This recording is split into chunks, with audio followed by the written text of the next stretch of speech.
Hello, dear fans, friends, and subscribers.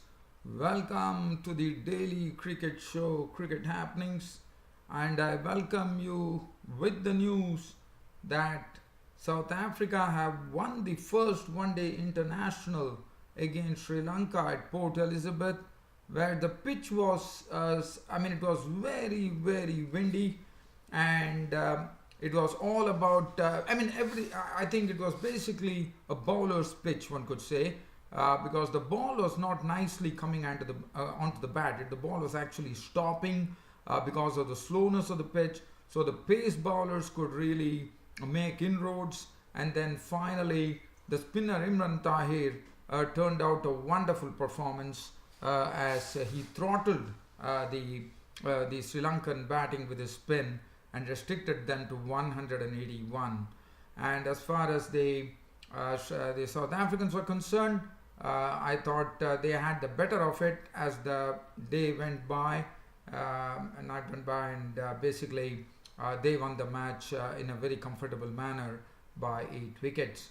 So I'll be talking about that game, and also Perth Scorchers for the third time have been crowned the champions, and what a victory! This was the most comprehensive win they would have recorded in a BBL final, as they dumped the Sydney Sixers in the final to win the cup, the Big Bash League 2017. And congratulations to the Perth Scorchers team. They won the match by 9 wickets, so a comprehensive victory. Michael Klinger really bashing up the Sydney Sixers bowlers.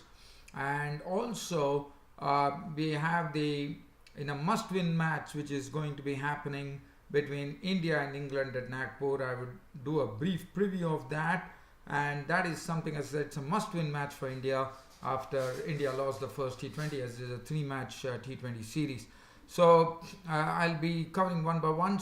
But first I'm going to the majority of the I would say the talk would be on the South Africa versus Sri Lanka game.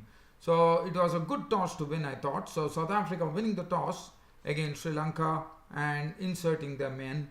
And as I said, the pitch right away, one could see that why this pitch was so good. Let's first have a look at the bowling figures and then come to the batting there. Kagiso Rabada, 10 overs, 1 made and 1 for 35 on the money. Parnell gave the breakthrough and also picked up wickets pretty quickly. 10 overs, 1 made and 48 runs and 3 wickets. Chris Morris showing his utility to the team by knocking the tail. 9.3 overs, 1 made and 2 for 29. Felikawayo, 7 overs, went for 31. Imran Tahir, look at his spell. I mean, what a spell. It was a dream spell, I would say. The reason being he did not actually give a single boundary in his 10 overs, and that could be a record, I suppose. 10 overs, no maiden, 3 for 26, and Dumini 2 overs, none for 7. And as far as Sri Lanka were concerned, they had a person by the name D. Verakodi, who was actually making his one-day international debut. He just flown in yesterday from Sri Lanka, and he was the one who was opening with a very important person, Niroshan Dikwala, who played so well in the T20. He was the player of the match in the series, as you would remember. So Dikwala and Virakodi were the ones at the center, but the South African bowlers, as I said, the pitch was slow, and one could see that stroke making was not easy. And it was Wayne Parnell who drew first blood for South Africa when he had a ball which actually came in, and Dikwala was gone, trying to flick the LBW ball. Parnell for 1. That was wicket number 1, and then the debutant was on his way. Once again, Parnell dismissing both the openers, as Parnell forced Virakodi on his test debut, on his one-day international debut, wafting at a delivery which was leaving him, and Amla plucked up the catch in the slips. He was gone for 5 of 6 balls with 1-4, which left Sri Lanka at 14 for 2. Then it was Kushal Mendis and Chandimal.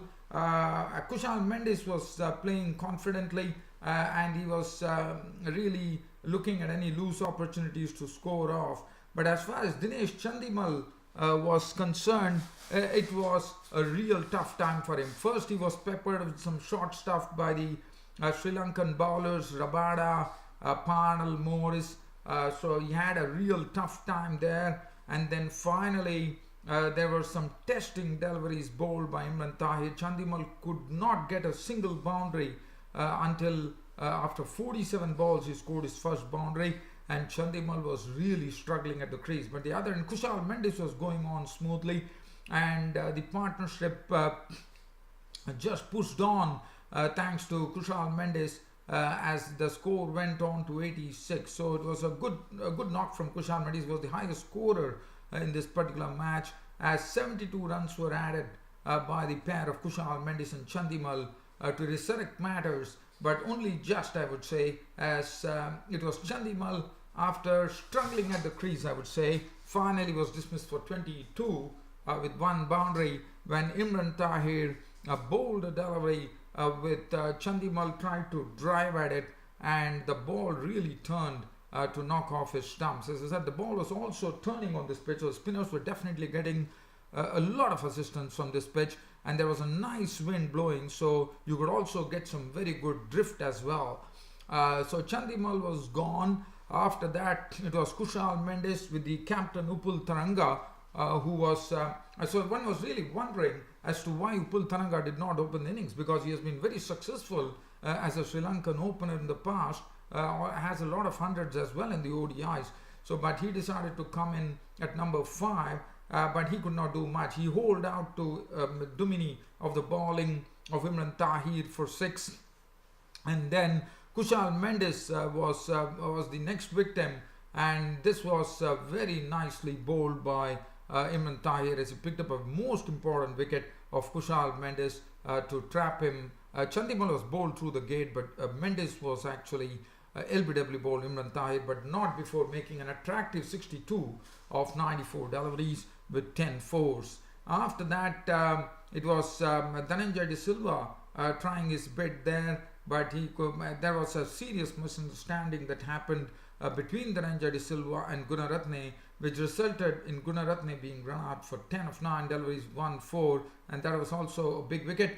And then we saw Parnell coming back onto his second spell, getting the wicket of Dhananjay De Silva for 28 with 1 boundary, and Kulashekara hitting, really playing a cameo there, 17 of 16 deliveries with 2 fours and 1 6. Rabada getting him caught behind, and then Morris came to finish off the tail. Morris had Vandersea LBW for 8, and Lakmal bowled comprehensively for 3, with Sandakan remaining not out on 2, as South Africa, Sri Lanka were restricted to 181 all out. And as far as the South African innings were concerned, they started off with Quinton de Kock and Amla, and definitely Quinton de Kock was driving superbly. Hashim Amla was getting into his old-fashioned style of play, and when South Africa were playing, one definitely saw that batting was looking much easier than when Sri Lanka were batting. But Quinton de Kock and Hashim Amla put up a good partnership, and useful partnership of 71 runs for the first wicket before Lakshan Sandakan, the Chinaman bowler, picked up the wicket of Quinton de Kock, and Virat Kohli on his one-day international debut, picking up his maiden international catch, one would say, as Quinton de Kock, trying to drive Sandakan, played into the hands of Virat Kohli, and Quinton de Kock was out for 34 of 40 deliveries with 4 fours. Hashim Amla was going strongly as du Plessis joined him. Du Plessis slowly settled down along with Hashim Amla, and there was nothing to really worry about with only 181 runs posted. And du Plessis also played some nice boundaries, some nice pull shots, and Hashim Amla, as I said, he was getting that languid grace back with his stroke making, as Hashim Amla and du Plessis put up a good partnership of 60 runs before Gunaratne. Gunaratne is such a bowler we have seen. He's a military medium pace bowler. Does not have much of pace in his deliveries, and he surprised Amla with a nice slower delivery, with Hashim Amla just popped it back to Gunaratne, who held it gleefully, and he was gone for 57 of 71 deliveries, 5 fours and 1 6. Du Plessis was doing a fine job as amidst a lot of roars from the crowd here at Port Elizabeth. A.B. de Villiers, the king, walked out. He walked out and joined Du Plessis, and A.B. de Villiers definitely got into action right away, as he also struck a nice 6 of the bowling of Sandakan, and he pulled him into the open spaces and into the spectators. And de Villiers was going well, and it was just a matter of a formality as the South African innings came at 185 for 2. They won the match in the 35th over. It's an 8-wicket victory to go 1-0 in the series. Du Plessis was not out on 55 of 68 deliveries with 5 fours, and de Villiers was not out on 30 of 27 balls with 3 fours and 1 6. Match over. As far as the bowling was concerned, Kulashekara 5 overs, none for 20. Lakmal, I thought, bowled well, 6 overs, 1 made and none for 29. Dhananjay de Silva bowled 2 overs for 9. Van der Say got a bit of tap from the South African batsman. 7 overs cost him 51. Sandakan definitely bowled a good line, 8 overs, 1 for 35. Gunaratne, I thought, was the most impressive, 5 overs, 1 for 19. And Mendes 1.2 overs, no maiden, none for 15. So South Africa leading the 5-match series 1-0 with 2 to go, and definitely so Lanka would be hoping in the next one-day international they can put up a much better show, and whatever it is, I think even though it was a slow pitch, assisting the bowlers, it's still that's something they still need to do, and I thought it was South Africa the better team on that particular day. Well, so that is as far as the one-day international is concerned. Now let's have a quick glance at the Big Bash final 2017 that happened between the Perth Scorchers and the Sydney Sixers. It was a very big crowd which had come on a weekend at the Western Australian Cricket Association ground, the WACA in Perth, and it was Sydney Sixers who actually batted first. So Sydney Sixers were the one who actually batted first, and they were definitely put under the pump right away, one could say, because Perth Scorchers won the toss, and it was a good toss to win, one thought, and insert the Sydney Sixers. And the Sydney Sixers were into trouble right away, as Turner picked up the wicket of Daniel Hughes for 8. Lumb contributed 5. Johnson once again showing a lot of fire when he was bowling, and it was not easy to actually play Johnson.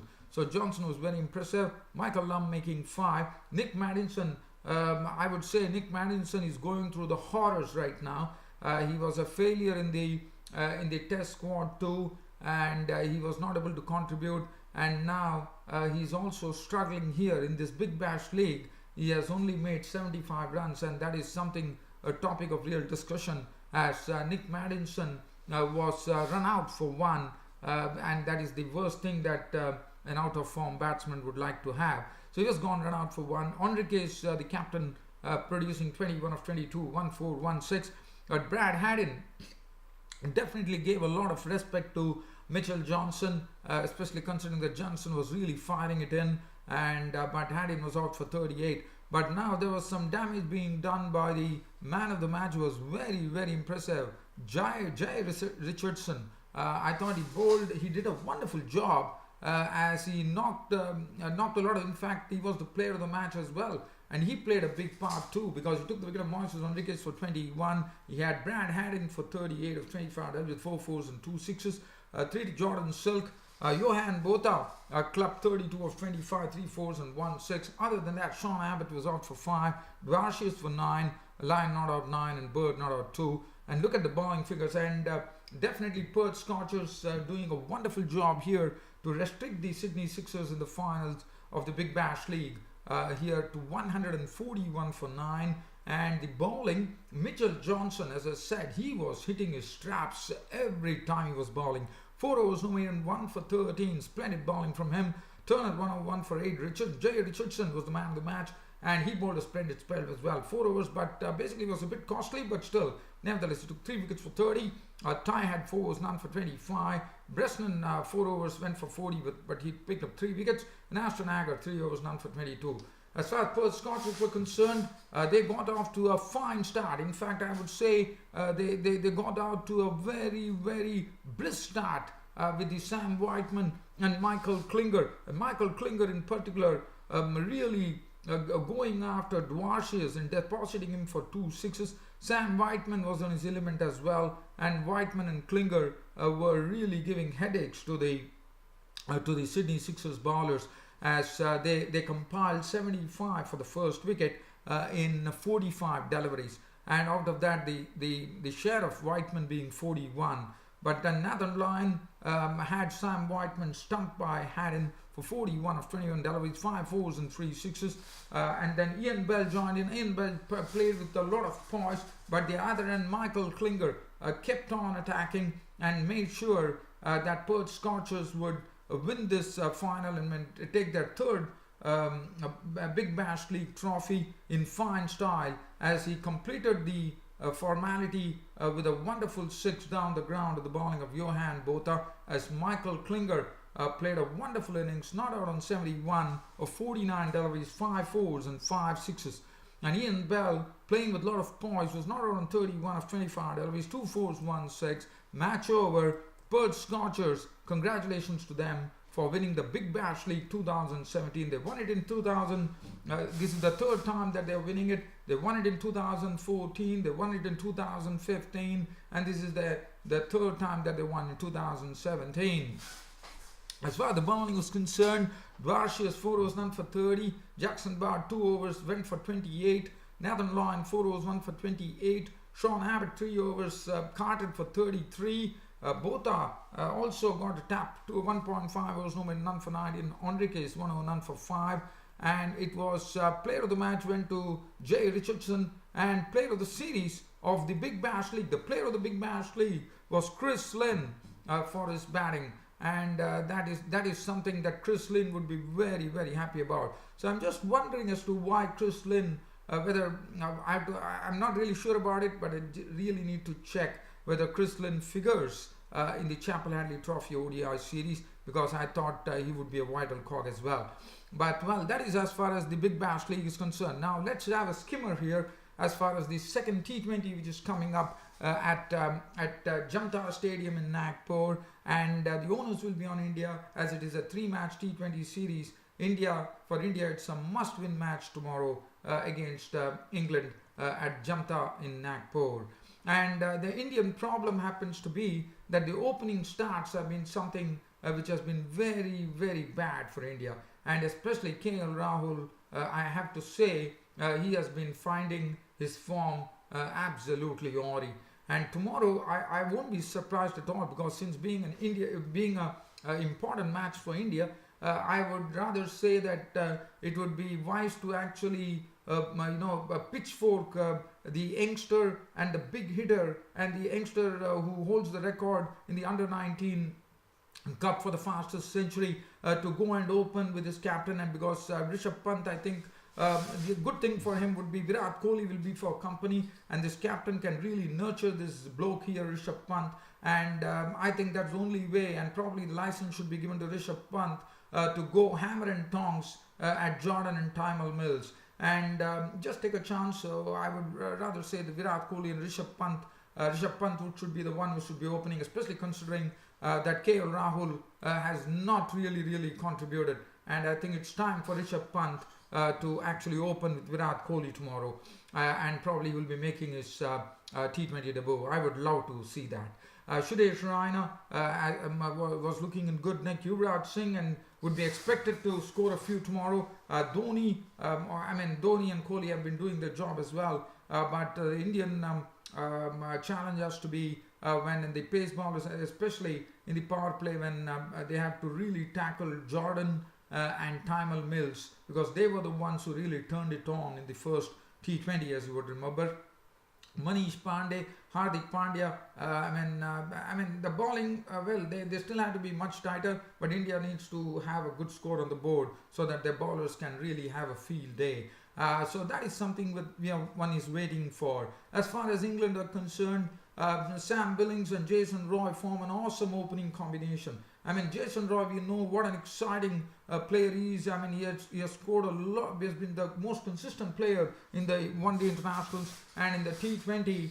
It's time for them getting really start firing. And Jason Roy and Sam Billings is another one who's also an equally exciting prospect who can really belt the ball, and that is good news for England, I would say.